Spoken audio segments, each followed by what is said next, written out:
Hello, everyone. How are we doing today? Welcome back to another episode of The Banker Next Door. I am your host, Dr. Joe Berquist. Today, we're going to look at a very interesting case that SCOTUS is looking at, revolving around something called the Chevron Doctrine. We're going to get into that in just a second, but I am very excited today to announce we have our very first sponsor for today's episode. I'm going to bring the screen in right here. So our sponsor for today is a company called Willow Street Pictures. If you are looking for a professional photography studio that will make you feel like a movie star when you walk in the door, then Willow Street Pictures is exactly the photographer that you're looking for. They provide pet photography. They do family portraits. They also get into corporate work with doing things such as headshot. They'll do help you with professional marketing campaign photography, perhaps website photography, anything that you really need as part of delivering your corporate message. But if you're looking for a really unique experience with state-of-the-art studios and state-of-the-art photography equipment, then Willow Street Pictures is the place for you. So I encourage everyone to please go check them out. You can find them at their website, www.willowstreetpictures.com, and go check it out. The crew there is awesome. I highly recommend them. So let's go back. If everyone will bear with me for just a second here, I've got to switch my screen. Because I just want to bring the article up here that we're going to talk about.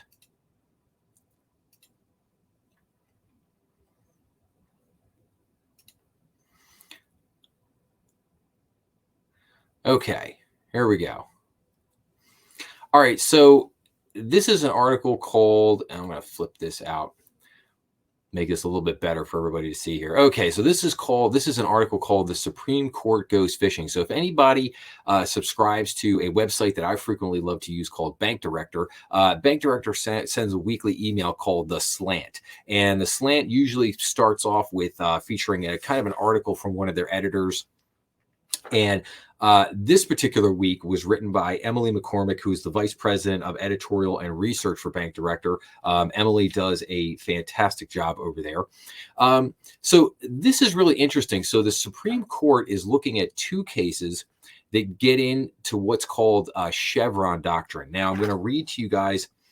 In practice, Chevron deference often gives agencies broad leeway to define the limits of their own statutory authority, making it far more difficult for businesses, organizations, and individuals to challenge agency action successfully in court. So what happened was they're plaintiffs in a case called Loper Bright Enterprises versus Raimondo, a case that will be argued before SCOTUS this spring, and it will aim to overturn this Chevron doctrine. And the doctrine references a 40-year-old decision that defers the interpretation of relevant laws to regulatory agencies, not the courts. And they're saying here, that could have a chilling effect on regulated businesses and citizens, some say.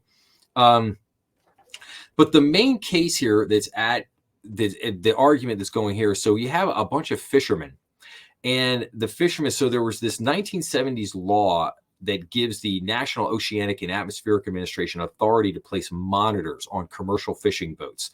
The fishing companies don't object to being monitors, they say, but they don't think the fishermen should have to pay a third-party monitor's fee that can amount to $710 per day, reducing their returns by roughly 20%, and ultimately potentially jeopardizing their very business. There's a second case, Cantero versus Bank of America, that gets into kind of like escrow accounts and, whether they have, banks have the authority to do that and stuff like that. But they go, one of the attorneys goes on to say basically a weakening or an overturned Chevron doctrine would have broad effects for an array of federal regulators, including those that supervise banks.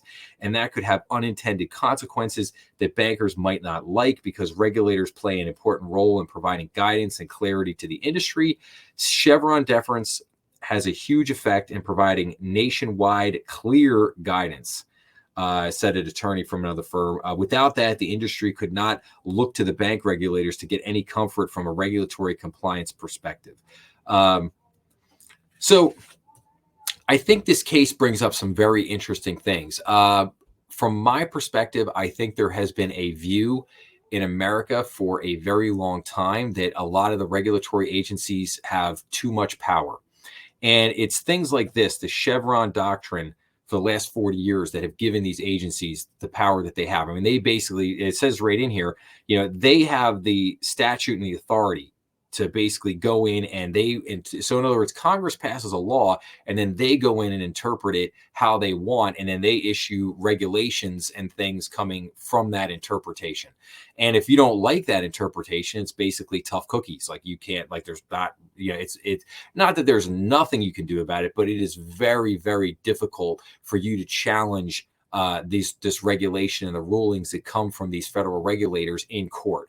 And I'm of the one, like, I'm not with the government on this one. I'm kind of a constitutional guy.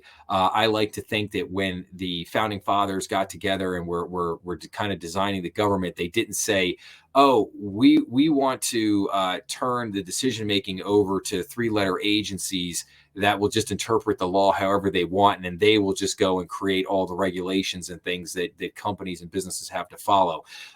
No, I think Congress. Heaven forbid, Congress should have to do their job. They should have to pass laws and then offer the interpretation of those laws that the regulatory agencies would have to follow. And as far as this idea of that, if the regulators aren't there to give everyone clear guidance, well, I hate to break it to them, but there's probably dozens, if not hundreds, of examples of regulators not only not giving clear guidance, but probably running roughshod over various different industries out there. So, I don't think, in my humble opinion, I don't think it would be a bad thing for these federal regulators to get, kind of knocked down a peg. And again, it's not about not being regulated. It's not about not having regulation or laws or anything of that kind. We got to have that. You got to have regulation. You got to have the regulators in there. I did an episode a couple weeks ago called, basically how to manage your regulator, where I talked about you have to, regulators have a job to do it. You got to respect them. You got to let them do their job and things like that. But there have been examples. If you look at the other end of this, there have been examples where regulators have done things in the past that, really, like I said, kind of ran roughshod over a business or an industry. And, there's certainly a lot of examples of that in the banking industry. And I think there just needs to be checks and balances. Like, there has to be a way for, like this example with the fishermen. I'm with the fishermen on this one.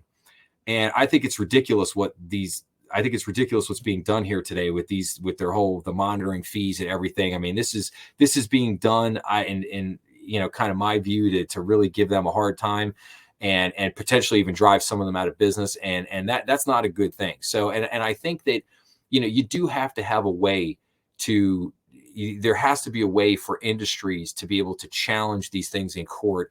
And like I said, just to have checks and balances, have the checks and balances.